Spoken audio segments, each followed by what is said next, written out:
Hey everyone, welcome back to the channel. Thanks for tuning in for another episode. I got a really good suggestion for a bait comparison video the other day. I've actually gotten several people over the past couple weeks that have asked me to do a comparison video on when and where you would throw a blade bait versus a traditional lipless crankbait.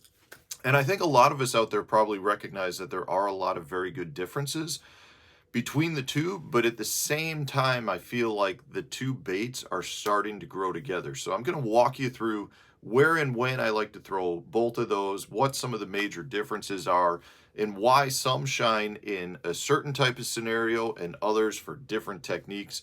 I think it is real valuable because, in my opinion, a lipless crankbait slash blade bait are some of the most versatile baits that we can purchase, and at the same time, they're some of the best baits at generating reaction strikes from not just bass, from almost all game fish species. So having said that, I think it's very important to have these in your tackle box and ready to go at your calling, but you got to understand the differences between them.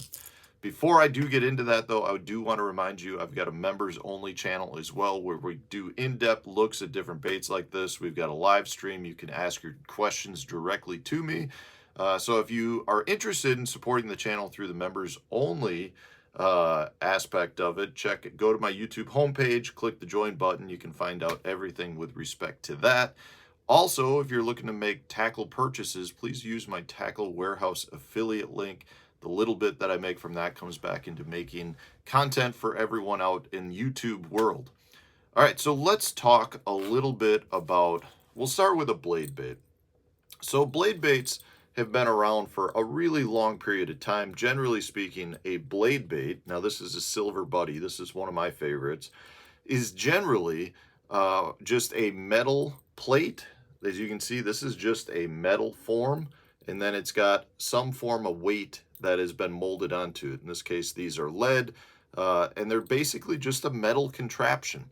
They've been around for a really long period of time. They excel under a lot of different conditions. So generally speaking, you're going to be able to maintain really good bottom contact with a blade bait.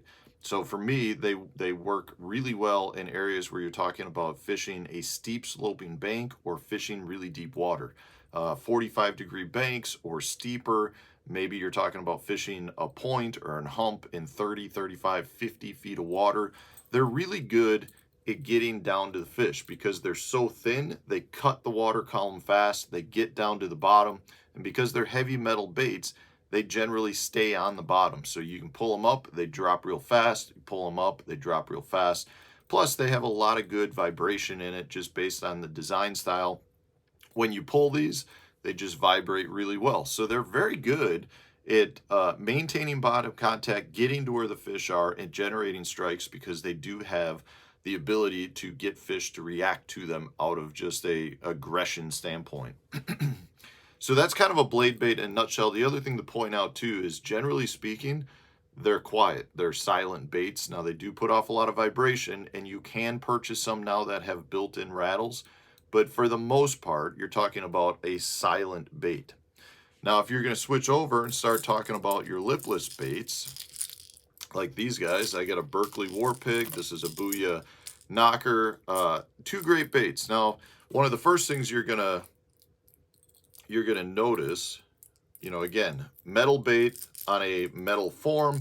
These are going to be molded plastic baits. They're wider baits. They're just not as heavy for the size. So in this case, these are both 1/2 ounce. The metal bait, the blade bait, is definitely a much smaller, more compact bait. So with the plastic, what you get are a couple of different things. First and foremost, your wider profile means you get a much slower fall on the drop. A lot of these baits are designed to actually have a little bit of a rocking motion or a shimmy on the fall. So you get a little bit more motion on the fall versus the blade bait, which is pretty much just cutting the water column, trying to get to the bottom as fast as possible. At the same time, if you look at the fronts of these baits and the tops, because they're wider and they do generally have a flat spot, what that helps these baits do is deflect off cover.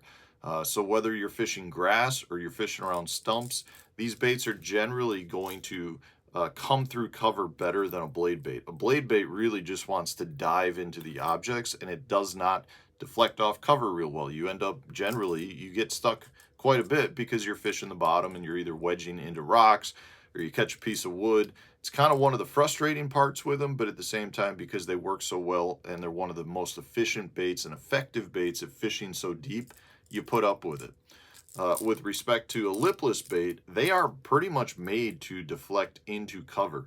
You know, one of the things that separates the two baits is the ability to fish through vegetation. So lipless is considered one of the best vegetation baits out there because it doesn't sink so hard into it. If you were to throw a blade bait into a big pile of grass, it's going to just dive so deep into it, it's hard to really rip it free and get it to come through clean.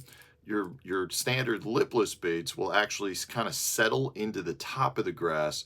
You might catch a little bit of the grass, but you can rip it free and get it to come through that clean.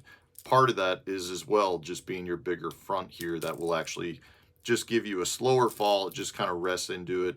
And if you do happen to hit a piece of wood, it deflects better versus kind of just rolling into it and snagging it.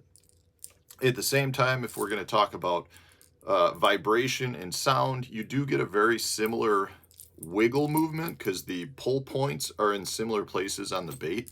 So you do get a very similar side-to-side wobble, but your lipless baits have a much larger array of sounds. You can get a single rattle, like your one knocker style. You can get the multi-rattle baits, which are just loud and aggressive, and you can get silent versions. So the plastic ability to mold a bait gives you the ability to have a bunch of different types of styles.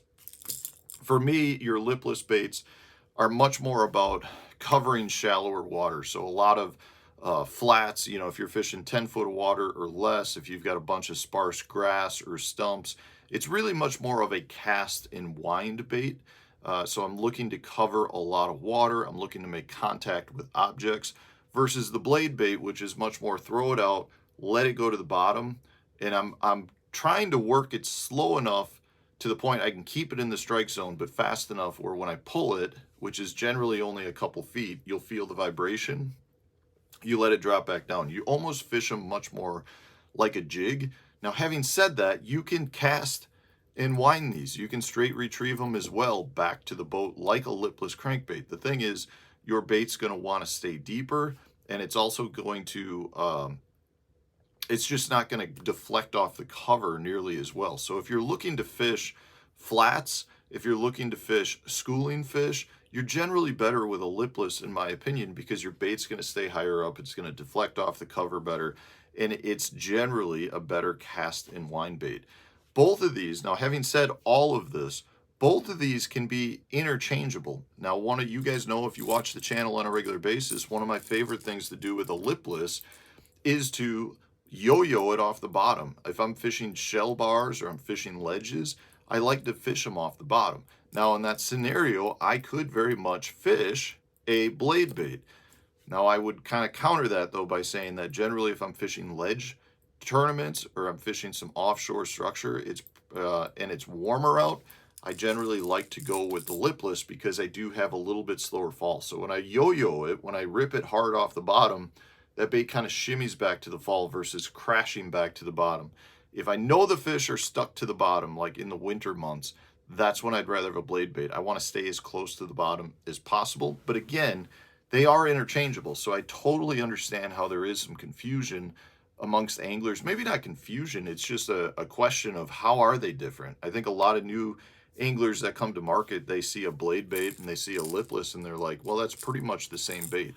Definitely some differences that separates the two. Now, having said all of this, what I'm going to say is kind of what I said in the beginning of this video. They're actually kind of merging together. We're seeing a lot of what I would consider your hybrid lipless baits. The new Berkeley Jack. This is the G-Fix Vibration by Duo Realis. These baits are significantly thinner than your standard lipless baits. And they're made to cut the water faster. They're made to to stay closer to the bottom. They're made to run deeper. So they're much, in my opinion, they're much more resemblant of a traditional blade bait. So we're really starting to see blade baits and lipless crankbaits starting to blend together, where we do have baits like the Jack that are kind of the best of both worlds, if that's what you're looking for. If you're looking for a lipless bait, like I just said, to yo-yo, maybe you're looking for something more like that G-Fix or the Jack to stay deeper, versus fishing a traditional lipless that can get difficult to fish much deeper than 10, 14 foot of water in that range. Again, to sum it all up, these are amazing baits. They are true fish catchers. Personally, I've got 3 of my 5 personal best largemouths on lipless crankbaits. I've got, I don't know the exact number, but I have caught so many 6-pound smallmouths on blade baits. I love the whole idea of them. They are all great baits at generating reaction strikes. They're great baits at getting the bigger fish to bite. And they're great for all species. Like I said, walleye anglers are starting to recognize the value of your lipless baits. There are bigger sizes for muskie and pike, white bass, stripers.